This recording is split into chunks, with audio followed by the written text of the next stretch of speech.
G Sudhakaran CPMന്റെ ശക്തനായ നേതാവായിരുന്ന G Sudhakaran ഈ തെരഞ്ഞെടുപ്പിന് തൊട്ട് മുമ്പ് സ്വീകരിച്ച പുതിയ രാഷ്ട്രീയ നിലപാട് വലിയ രീതിയിൽ ചർച്ച ചെയ്യപ്പെട്ടു. ഒടുവിൽ അമ്പലപ്പുഴയിൽ ജി സുധാകരൻ UDFന്റെ സ്വതന്ത്ര സ്ഥാനാർത്ഥിയായി കളം നിറഞ്ഞു. ഒടുവിൽ വോട്ടെടുപ്പെല്ലാം കഴിഞ്ഞു. ഇതിനുശേഷം ജി സുധാകരൻ എടുക്കുന്ന പുതിയ ചില നീക്കങ്ങൾ വലിയ ചർച്ചയാവുകയാണ്. എന്താണ് സുധാകരൻ്റെ നീക്കം എന്നതാണ് പ്രധാനപ്പെട്ട കാര്യം. താനിപ്പോഴും കമ്മ്യൂണിസ്റ്റുകാരനാണ്, താനിപ്പോഴും പാർട്ടിയാണ്, താൻ പാർട്ടിയിൽ നിന്നും രാജിവെച്ചിട്ടില്ല തുടങ്ങിയ വാക്കുകളാണ് സുധാകരൻ ഇക്കാര്യത്തിൽ മുന്നോട്ട് വയ്ക്കുന്നത്. ഇന്നലെ തിരുവനന്തപുരത്ത് നടന്ന ഒരു വേദിയിലാണ് സുധാകരൻ ഇത്തരം നിലപാടെടുക്കുന്നത്. ഒരു തൂക്ക് നിയമസഭയ്ക്ക് പോലും സാധ്യത പ്രവചിക്കപ്പെടുന്ന ഒരു സാഹചര്യത്തിൽ ജി സുധാകരൻ എന്ത് നീക്കത്തിനാണ് തയ്യാറെടുക്കുന്നത്? ഒരു വിലപേശൽ തന്ത്രമാണോ ജി സുധാകരൻ്റെതെന്ന് സംശയവും രാഷ്ട്രീയ കേന്ദ്രങ്ങളിൽ ഉണ്ടായിട്ടുണ്ട്. താനിപ്പോഴും കമ്മ്യൂണിസ്റ്റാണെന്ന് ആവർത്തിക്കുന്ന സുധാകരൻ കോൺഗ്രസിനോട് തനിക്ക് ബാധ്യതയില്ല എന്ന് കൂടിയാണോ പറഞ്ഞു വെക്കുന്നത് എന്നതുകൂടിയാണ് സൂചന. ജി സുധാകരൻ അതേസമയം തങ്ങൾ അങ്ങോട്ട് പിന്തുണ കൊടുത്തതാണ് എന്ന രീതിയിലുള്ള മറുപടിയാണ് അതേ വേദിയിൽ രമേശ് ചെന്നിത്തല നടത്തിയത്. ഇന്നലത്തെ ആ വേദിയിൽ രമേശ് ചെന്നിത്തലയും സുധാകരനും നടത്തിയ പ്രസ്താവനകൾ ഒന്ന് കാണാം. ഞാൻ ആരോടും ചോദിക്കാതെ എൻ്റെ ഭാര്യയോടും മകനോടും മാത്രം ചോദിച്ചാണ് ഞാൻ പ്രഖ്യാപിച്ചത്. എൻ്റെ വീട്ടിൻ്റെ തളത്തിൽ ഒരു പത്രസമ്മേളനം വിളിച്ച് അവിടെ വെച്ചാണ് ഞാൻ പറയുന്നത് ഞാൻ മത്സരിക്കുകയാണ്, ജനകീയ സ്വതന്ത്രമായിട്ട് മത്സരിക്കുന്നതാണ് പറഞ്ഞത്. ഒരു പാർട്ടിയായിട്ടും ഞാൻ ചർച്ച ചെയ്തിട്ടില്ല. 6 മാസം മുമ്പേ തുടങ്ങിയതാണ് ചർച്ച എന്നൊക്കെ ബഹുമാനായി പിണറായി സാഹു പറയുന്നു. ഇങ്ങനെയാണ് പറയുന്നതെങ്കിൽ ഈ ആഭ്യന്തര വകുപ്പിന് കിട്ടുന്ന കള്ളക്കണക്കുകളായിരിക്കുമല്ലോ എല്ലാം. നേരായ കണക്കൊന്നും കിട്ടുന്നില്ലല്ലോ. ഇങ്ങനെയാണോ പറയുന്നത്? എന്ത് ചർച്ച? ഒരു ചർച്ചയുടെയും കാര്യമില്ല. മകനോടും ഭാര്യയോടും അല്ലാതെ ഞാൻ വേറെ ആരോടും വീട്ടുകാരോടും ബന്ധുക്കളോടും ആലോചിച്ചിട്ടില്ല, അയലത്തുകാരോട് പോലും ആലോചിച്ചിട്ടില്ല. അതിൻ്റെ ആവശ്യമില്ല. എന്നാലും ഞാൻ ജയിക്കുമെന്ന് എനിക്ക് നല്ല ആത്മവിശ്വാസമുണ്ട്, വെറും സ്വതന്ത്രനായാലും. അപ്പോഴാണ് 10 ദിവസം കഴിഞ്ഞപ്പോൾ കോൺഗ്രസ് അവിടെ സ്ഥാനാർത്ഥിയായി വേറൊരു സ്ഥലത്തേക്ക് മാറ്റിയിട്ട് എനിക്ക് അവർ പിന്തുണ പ്രഖ്യാപിച്ചത്. പറഞ്ഞല്ലോ അദ്ദേഹം. ഞാൻ പിന്തുണയ്ക്ക് എഴുതി കൊടുത്തില്ല, അവരെന്നെ അടുത്ത് നിർബന്ധിച്ചില്ല, അവർ പ്രഖ്യാപിച്ചു. ഞാനത് സന്തോഷത്തോടെ സ്വീകരിച്ചു. അതൊരാശ്വാസമായി. അതിന് കോൺഗ്രസ് വലിയ സഹായം ചെയ്തു. അത് നന്ദിപൂർവ്വം എനിക്ക് പറഞ്ഞേ പറ്റൂ. ഞാൻ കമ്മ്യൂണിസ്റ്റാണെന്ന് അവർക്കറിയാം. ഞാൻ വേറൊരു പാർട്ടിയിലും ചേർത്തുമില്ല. എന്നെ ആരും പുറത്താക്കിയിട്ടില്ല. ഞാൻ രാജിവെച്ചിട്ടുമില്ല. ജി സുധാകരന് MLA ആകുക എന്ന് പറയുന്ന ഒരു പുതിയ കാര്യമൊന്നുമല്ല. അദ്ദേഹം വർഷങ്ങളോളം MLA സ്ഥാനം കിട്ടാൻ അതിന് വേണ്ടി അങ്ങനെ വേഴാമ്പലിനെ പോലെ കാത്തിരുന്ന ഒരാളൊന്നുമല്ല. അധ്വാനിക്കുന്ന പാർട്ടിയോടൊപ്പം കുട്ടനാട്ടിലും അപ്പർ കുട്ടനാട് ഞങ്ങളുടെയൊക്കെ മേഖലകളിലും പാർട്ടിയെ കെട്ടിപ്പടുക്കാൻ വേണ്ടി ജീവിതം മുഴുവൻ സമർപ്പിച്ച ഒരു വ്യക്തിയാണ്. പക്ഷേ ഇതൊരു പ്രതിഷേധത്തിൻ്റെ സ്വരമാണ് ഉയർന്നു വന്നത്. PK ശശി, സുരേഷ്,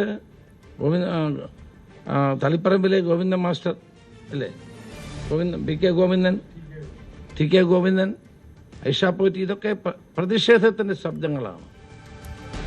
അവിടെയാണ് കേരളത്തിലെ കമ്മ്യൂണിസ്റ്റ് പാർട്ടിക്ക് EV ശ്രീധരൻ ഉയർത്തിപ്പിടിച്ച പ്രശ്നങ്ങൾ രൂക്ഷമാണ് എന്ന് നമ്മളെ കാണിക്കുന്നു.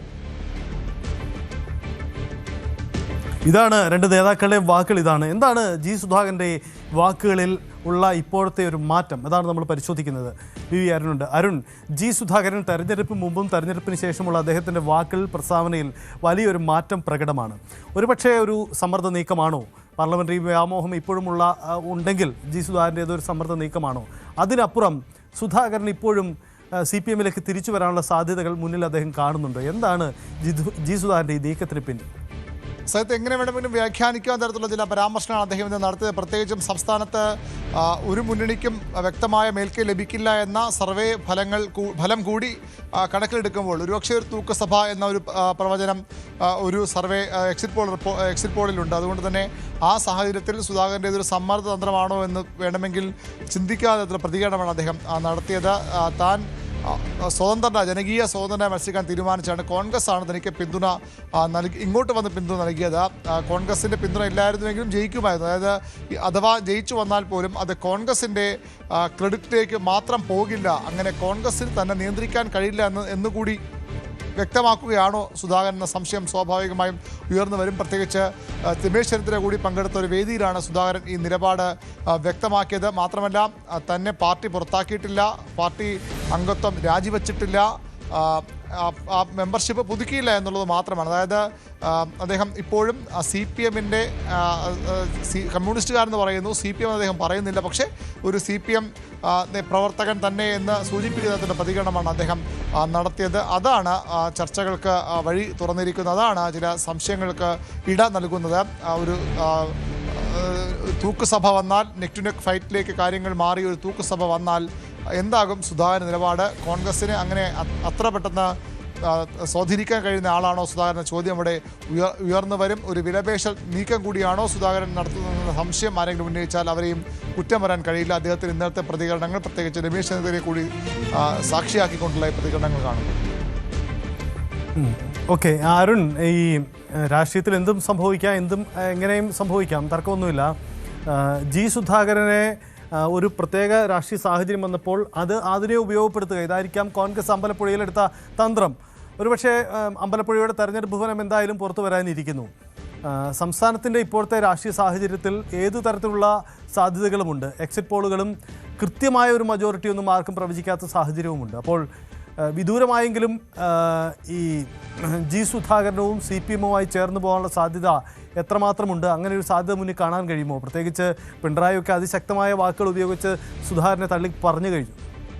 അത്ര എളുപ്പമല്ല സുധാകരന് CPM-ലേക്കുള്ള തിരിച്ചുവരവ്. അദ്ദേഹം പാർട്ടി വിട്ട് എവിടേക്കും പോയിട്ടില്ല, ഞാൻ ഇങ്ങോട്ടും പോയിട്ടില്ല അദ്ദേഹം പറയുന്നത്. അങ്ങനെ പറയുമ്പോഴും അത്ര എളുപ്പമല്ല. പക്ഷേ സയ്യിദ് സൂചിപ്പിച്ച പോലെ ഈ രാഷ്ട്രീയ സാഹചര്യങ്ങൾ വളരെ പ്രധാനപ്പെട്ടതാണ്. ആദ്യഘട്ടത്തിൽ അദ്ദേഹം പിണറായി വിജയൻ തള്ളിപ്പറഞ്ഞില്ല. വളരെ ബഹുമാനപൂർവ്വമാണ് പിണറായിയെ പറ്റി അദ്ദേഹം ആദ്യം സംസാരിച്ചത്. പിന്നീട് നിരന്തരം പിണറായിക്ക്, തെരഞ്ഞെടുപ്പിൻ്റെ അവസാന ഘട്ടങ്ങളിൽ പിണറായിക്ക് രൂക്ഷ വിമർശനവുമായി സുധാകരൻ മാധ്യമങ്ങളെ കണ്ടിരുന്നു. പ്രസംഗങ്ങളിൽ പിണറായിയെ വിമർശിച്ചിരുന്നു. ഇന്നലെ അദ്ദേഹം പറയുന്ന ഒരു വാക്ക് ബഹുമാനായ പിണറായി സഖാവ് എന്നുള്ളതാണ്.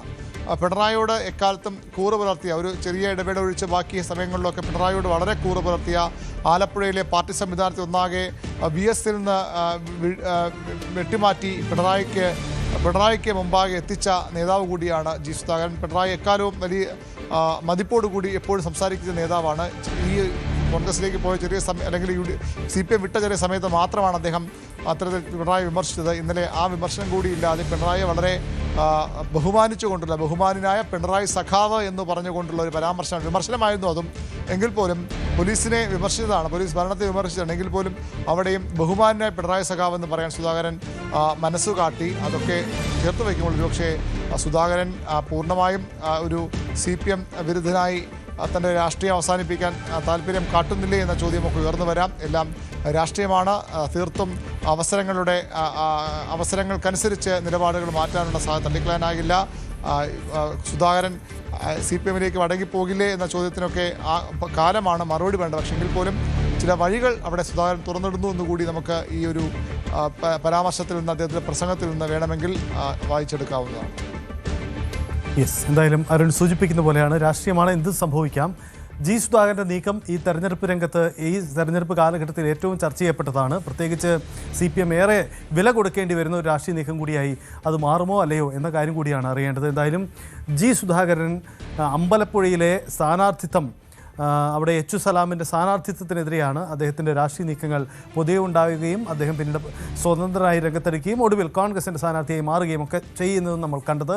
ഇനി എന്ത് സംഭവിക്കുമെന്നതാണ് സാഹചര്യം. എന്തായാലും ജി സുധാകരൻ ഒട്ടും പ്രതീക്ഷിക്കാത്ത ഘട്ടത്തിലാണ് പുതിയ രാഷ്ട്രീയ നിലപാട് പ്രഖ്യാപിച്ചത്.